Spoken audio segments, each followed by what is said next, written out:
One thing I'm going to emphasize, though, over everything, is that when you decide you want a new rod, what you do is you decide what length and line weight you want, and then you take your reel with your line on it and your leader and a piece of fuzz, and you go around and you cast a variety of rods. Hey everyone, this is John Kolb and Dave Rothrock with the Ranting Angler. Our video today is on fly rods, items that you should consider when purchasing a new fly rod. We're going to be discussing weights, action, lengths, and other nuances when choosing a fly rod. A couple years ago, I was looking to buy a new fly rod, and my wife asked me, "You already have a couple fly rods, how many do you need?" And your answer was? My answer is always one more than what I already have. The first item we're going to discuss is various materials that fly rods are made out of. What is your considerations or recommendations when choosing material? So when we consider fly rods, really we consider three materials today, and that's bamboo, or cane as some people refer to it, fiberglass, and then graphite, which is the most popular. When I started fly fishing, yes, there was cane, but I had really never heard very much about it. Glass was coming into its own and really peaking in its popularity. I started way back in the mid-1960s, and obviously my first fly rods were fiberglass. And the Shakespeare Wonder Rod was a really, really popular and considered very good quality fly rod back then, and that's pretty much what I started with. Then obviously came graphite, and the fiberglass pretty much dropped off in popularity to the point that you didn't hear very much about it at all. But now there's a resurgence. Although what we're going to really focus in on today is graphite, which is by far the most popular rod material that's you see in the hands of fly fishers today. So pretty much narrowed it down. For most applications, we're going to be using graphite. What's the next thing to consider?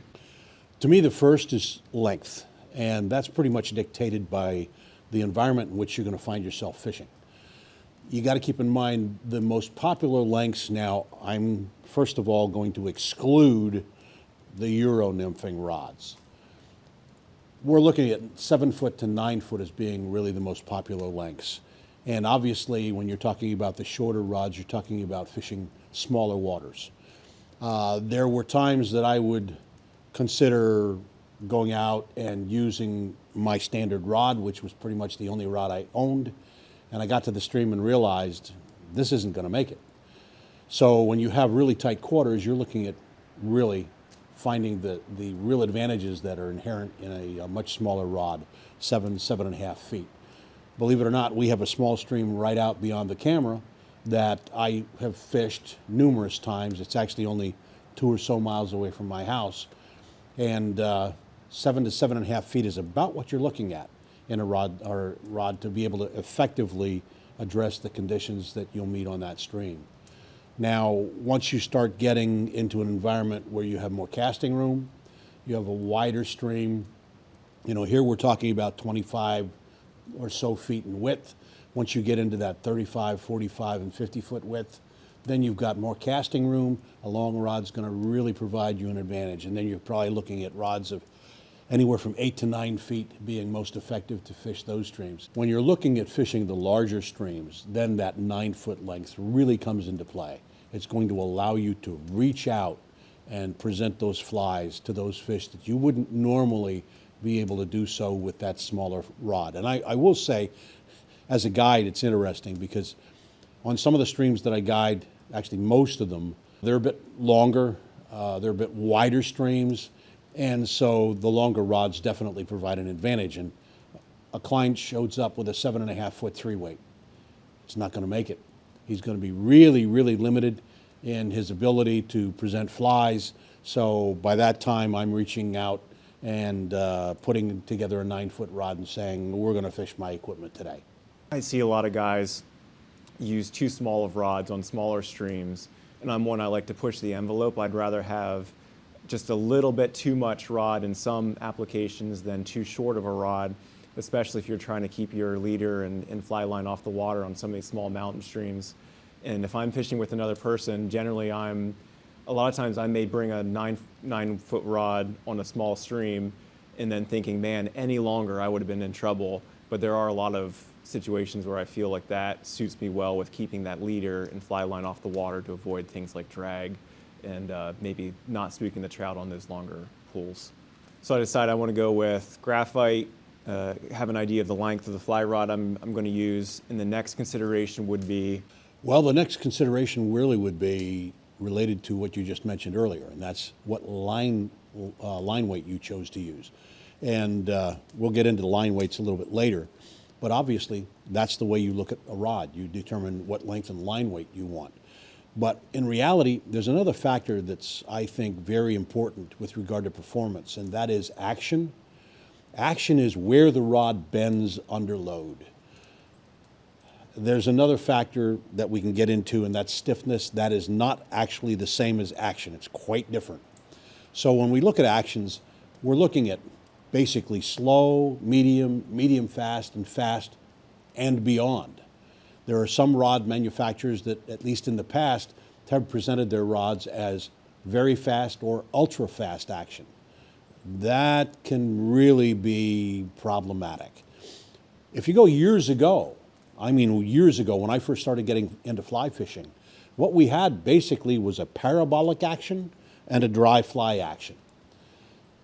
To give you an idea what that meant, parabolic was a slow action rod, dry fly was a faster action rod, a faster tip. And that's pretty much where you see all of this coming into play.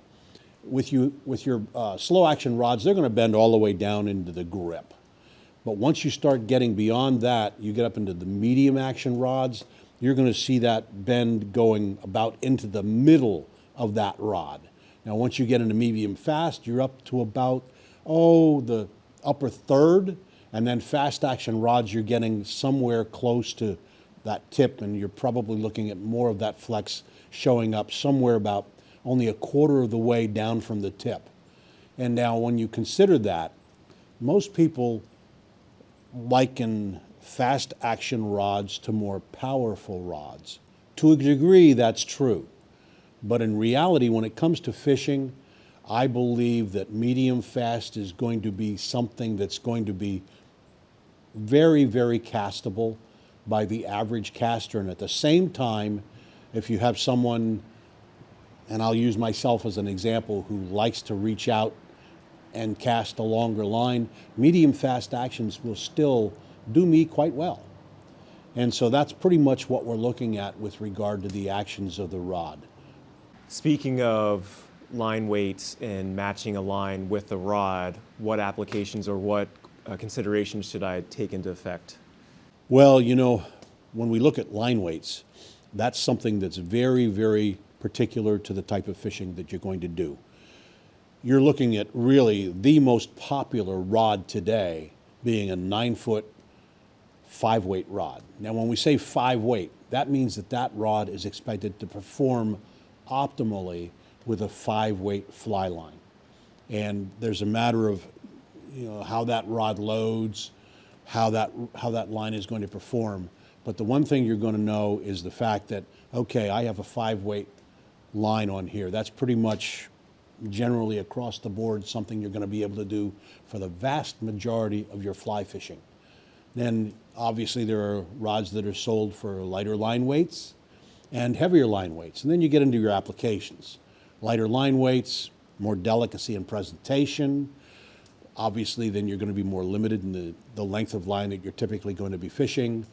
That's another subject for another video at some point in time. And then once you get into the heavier line weights, obviously you're looking at bigger water, more wind resistant flies, and at the same time you can be looking at larger fish on an average that you're going to be pursuing with those heavier weight rods. And then too, you've got one other factor, and that's considered wind. And it takes a lot more to punch a fly line through wind. So therefore you're looking at generally using those heavier line weights for something like that. This video is one video in a multi-video series, and a later video will be going more details on line weight. So if we look at different types of fly fishing, what should I consider if I'm looking at either predominantly fly fishing, predominantly nymphing, or a combination of both, or even streamers? Like, should I try to buy a specialty rod at first, or should I try to buy more of a general rod? Versatility is extremely important to me. And when you're looking at someone who's just entering into that journey we call fly fishing, it's starting out with one rod that's going to be allowing that angler to do a wide variety of things, whether it be fish dry flies, whether it be fish emergers, whether it be fish nymphs, whether it be fish small streamers. And that's where that 9-foot 5 weight really comes into play. Once you're in a position to add another rod to that inventory, and let's say Euro nymphing or tight lining or contact nymphing or whatever label you want to apply to it is something that really interests you, automatically you're going to be considering a longer rod. Now, I mentioned that versatility is very, very important to me. I have longer rods, but I won't go over a 10-footer. And in reality, their reason for that is the fact that I still want to be able to fish dries on the rod that I use to fish nymphs. And once I had an opportunity to talk to a rod designer and confirm my suspicions, we see a drop-off in efficiency once you get beyond that 10-foot length. And really that entails accuracy, and it also entails tracking, which is a big part of what goes into accuracy. So those really longer rods become that much more of a specialty rod. And then two, when you talk about the long rods, as I'll call them, you're generally looking at 4-weight on down, even all the way down to 1-weights. Now, I, based on my own personal experience, believe that a 10-foot 4-weight is about the most versatile rod you're going to get when we get into those longer lengths. And keep in mind, if you go back years ago, while we had 10-foot long rods, we didn't have really, really good rods. So they weren't really good for the average trout fishing that we do today. It's only once we started gaining a little bit of experience and the rod manufacturers saw what was really being considered with regard to the anglers that wanted those rods, they started changing, and they came out with a rod that really performs well. But for me, yes, if you're only going to go with one, it's a 10-foot 4-weight. The other one I have is a 10-foot 3-weight. Now, the 10-foot 4-weight will handle more weight once I get into major early season conditions where I have, for example, heavy current, deeper water, and I need more weight to get my nymphs to where I want them to drift. The 10-foot 4-weight will handle that. My 10-foot 3-weight, I get to a point where I see that performance that I want start to degrade with regard to fishing, for example, a lot of that heavier current, deeper water, and using heavier weight. So once, obviously, our conditions change to the point that the flows diminish, they're becoming, more of what we would expect late spring, approaching the summer, then that 10-foot 3-weight really comes into play. If I was going to pick just a pure nymphing rod, kind of that 10-foot 4-weight seems to be a good universal rod. Universal all around would be a 5-weight 9-footer. And then if you want more specialty, maybe you're getting into the 10.5-foot 3-weight, and then more specialty dry fly fishing, maybe a higher weight like a 6-weight 9-footer, or maybe even a 9 or 8.5-foot fly rod if you know you're going to be doing more predominantly fly fishing. Does that seem about right? Or dry fly fishing? No, you're right. You're absolutely right. And you got to keep in mind, up until, well, with my age, it's fairly recently, because we didn't have good long rods, and that's anything beyond 9 foot, I've been fishing a leader with a sighter built into it since the mid-1970s. Most of my fly fishing life then, I've had to fish that system on a 9-foot rod because the longer rods just didn't have the performance.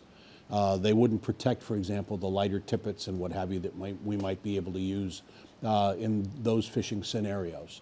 So that being the case, and you got to keep in mind, I mentioned early on that rod length is so important. It's, to me, the number one factor, along with determining, obviously, what line weight you want to fish.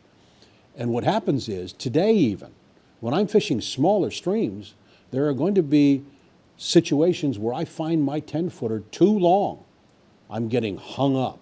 I'm finding myself getting caught in all sorts of things, and most of that is tree branches along the stream. So I have to drop back and fish those systems on a 9-footer.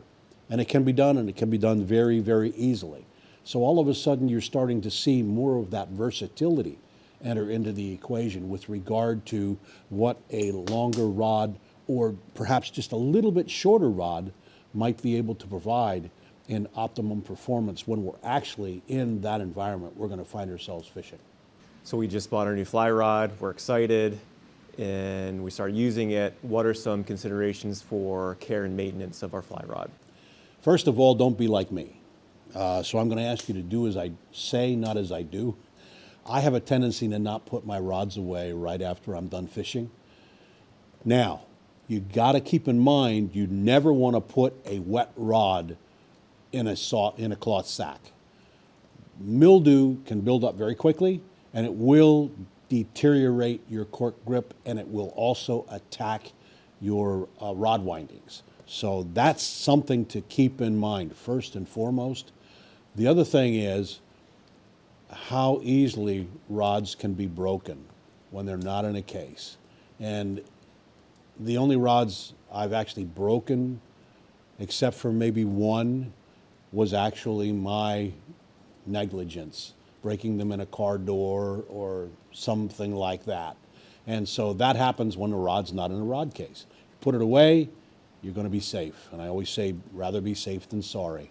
So yeah, it's important to do that. Now you got to keep in mind too, that a cork grip can get dirty.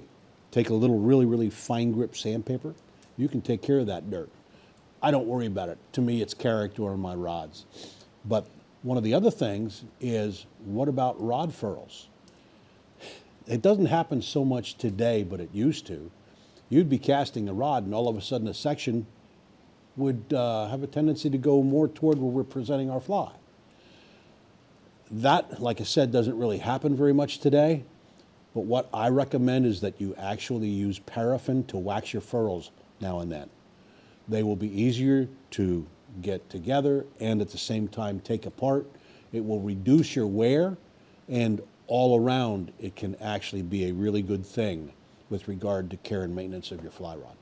So when preparing to buy a fly rod, what are some price considerations? Because the prices range greatly from very cheap $50, $100 rods to in the thousands of dollars for a fly rod. Well, let's go back early 70s. If I spent $25 for a good fly rod, that was expensive. Today, well, that's not going to buy you other than maybe a look at a new fly rod. And now today we have rods on the market that are selling for over $1,000. Now, obviously, full disclosure would have me reveal I'm an ambassador for Douglas. And Douglas's most expensive rods are roughly in the $800 range. I will say to a degree you get what you pay for. But in reality, there are a lot of good mid-priced rods out there. Now, everything becomes questionable once you get into that $100 or so range. But once you get into that, let's say $225, $250 range, then you're starting to look at something that's going to be a usable tool. And realistically, that's what I call a fly rod. It's a tool that we use to accomplish a certain task.